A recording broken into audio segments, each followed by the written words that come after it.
The 27 countries of the EU who are now floundering on many different fronts, and there's always this affinity with the EU, but quite honestly, they're not able to compete. What they're doing is trying to carve out a space for some of these platforms that may have had a little bit of success or small successes, so that they can try and flourish. We have a real problem with the EU on this front. The DMA, the European Digital Markets Act, is the model that is sort of being spread around the world. When these companies don't know what they're supposed to do, they pull their punches and they don't do anything. They don't innovate, they don't develop, and that's what you're seeing in Europe. I'm not going to recognize myself for 5 minutes. And thank you, Mr. Correa. I think you got us kind of back on the right track here for what we were trying to accomplish today, which was just to have a discussion and expose what's going on and has started in Europe, which some members of this committee were exposed to on a congressional trip that happened this past summer in Brussels and then in London and in Dublin, where it was very clear to me, after meeting with those that had created the DMA or similar types of bureaucratic structures, that there's 8 major platforms. 7 of the 8 were created here in the States, and many of them Mr. Correa's district. And all I had to do was hear the first conversation with the counsel, with the attorney for Apple, who said the issue is, and very frustrated by this, is that these European commissions that are creating these DMAs, it is a situation where it's a moving target, always a moving target. So once they think they're in compliance, they will get another letter saying you're in violation, and oftentimes a violation that, quite honestly, they disagree with. And then beyond that, what you would see is this level of frustration on something that we just spoke about, which was how they were going to levy fines on these American corporations. 2% of global revenue. It's ridiculous what they're actually doing. And the 27 countries of the EU who are now floundering on many different fronts, and there's always this affinity with the EU, but quite honestly, they're not able to compete with the states. So what they're doing is trying to carve out a space for some of these platforms that may have had a little bit of success or small successes, so that they can try and flourish. Well, that's not the way it works, and it's not going to work that way. So that's what I was hoping this discussion would be about today. We have a real problem with the EU on this front, and it's up to us, I think, as members of Congress. And, I know the administration has taken a lot of bullets here today, but, it also is a responsibility for the executive branch to do the same thing. And that may have been missed here today. Mr. Singham, I want to ask you specifically, if I could, to move on. The Korea Fair Trade Commission, which we are now concerned is kind of doing the same thing that we're seeing in Europe. Can you give us, because you've estimated that South Korea's targeting of American companies, it could cost us trillions in economic costs, and then South Korea could potentially lose out on as much as $450 billion if it continues kind of down the same road.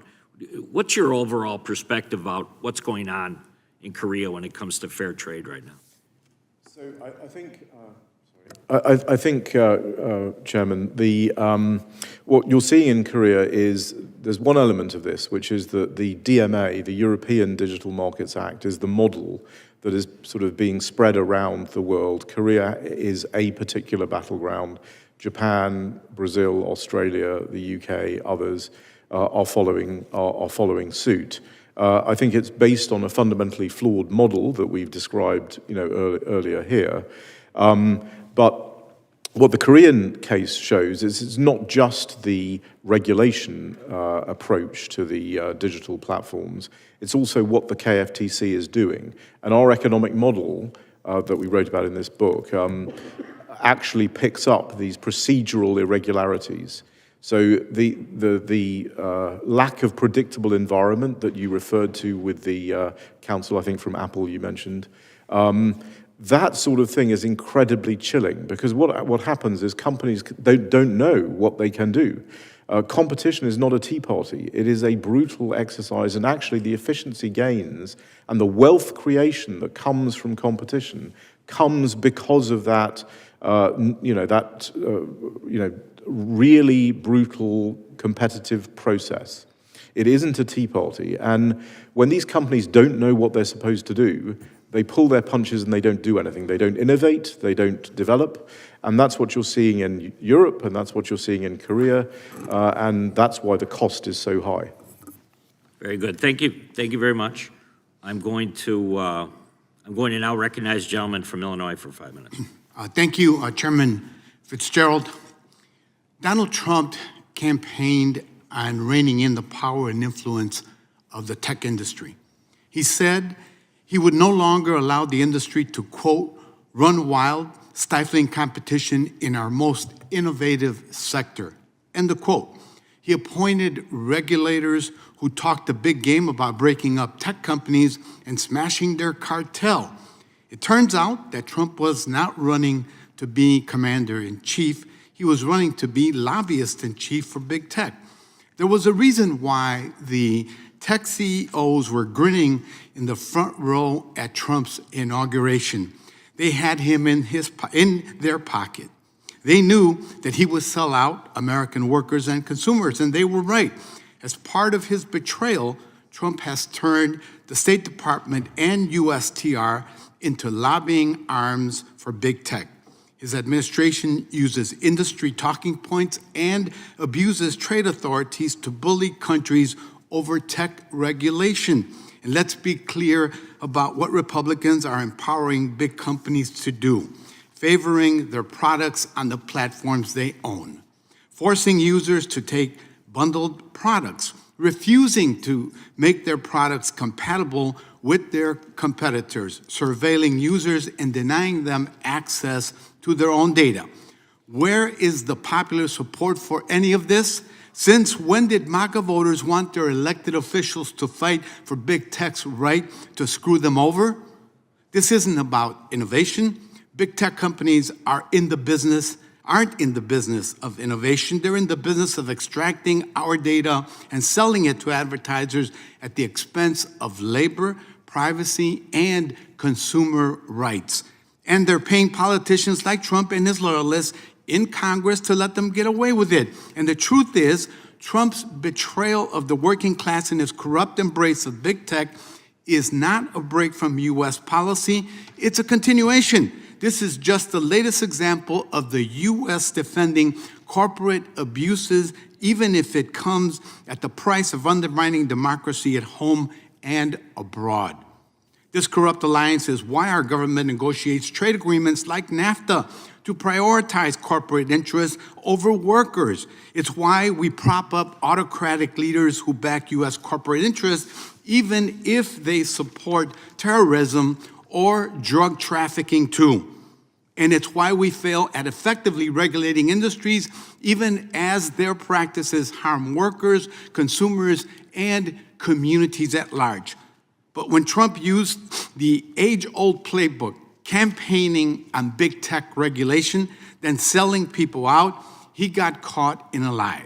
He's not America's first, he's corporate America first. And now Trump is angry that other countries are actually trying to do what he promised to do. Mr. Alford, thank you for being here today. In your opinion, does threatening other countries with tariffs and sanctions over their digital regulations without evidence of discrimination against U.S. companies help or harm the movement to address big tech's monopoly abuses? It does nothing to address the monopoly abuses in the United States. The litigation that was started in the first Trump administration and has continued with state attorneys general, including many Republicans is the best way to deal with that concern.